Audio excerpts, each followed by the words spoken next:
All right, Steve. So the gauntlet's been thrown down. What does poetry have to do with other classrooms? When we say that, we're sort of the sciences or what have you. Um, I think that I would run into trouble if I started to go class by class and try to make like a one for one connection, right?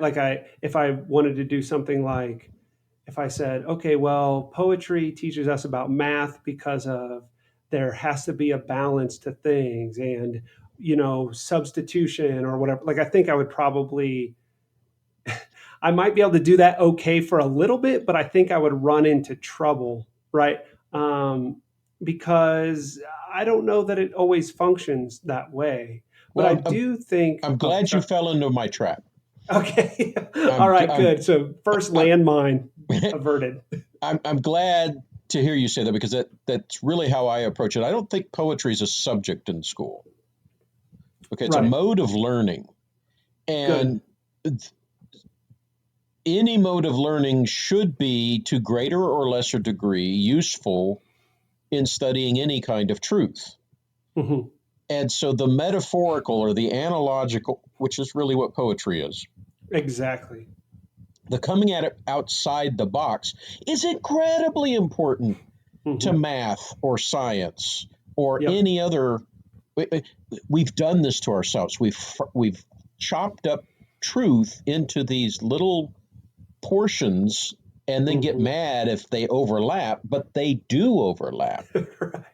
That's what So education is, right? it's Like it's sort of seeing those overlaps.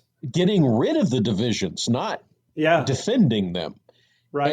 And so to me, the the, the math, science, history, foreign language isn't even really a question, right? Because every language has its poetry. And I Exactly. think one of the most challenging and exciting ways to work at understanding and translating a foreign language. I had a fellow in college one time and I asked him, what's your minor? And he said, French. And I said, what's wrong with you?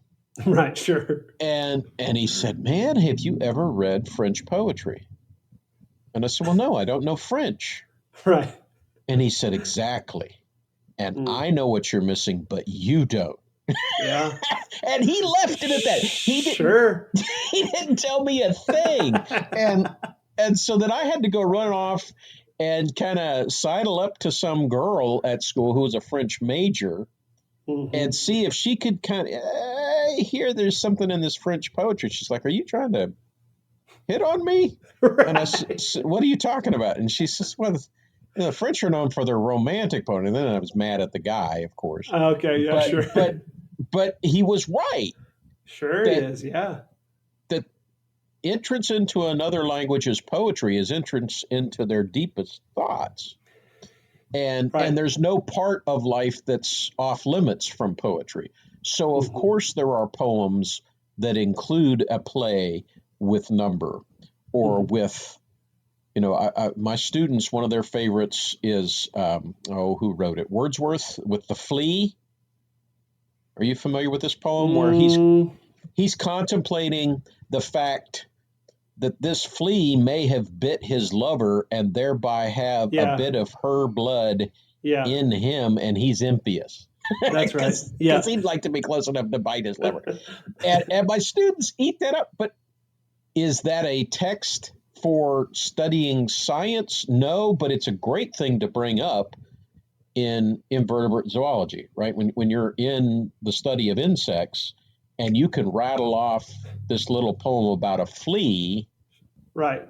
your students are going to be much more into that than just now let's talk about the flea.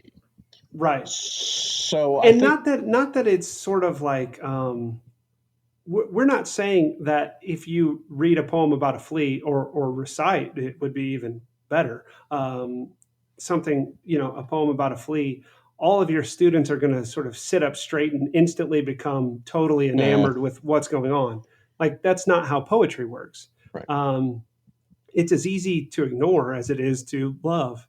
Well, what I find most students, it's easier to whine about it than anything else. Oh no, Right, not another poem. Elliot, shut right. up. Stop that. And that may be sort of what's most compelling about poetry to students. I said it's easier to ignore. I don't know though. Like I didn't have many students ignore the poetry that I read every single day in class. I had a few that loved it and ate it up.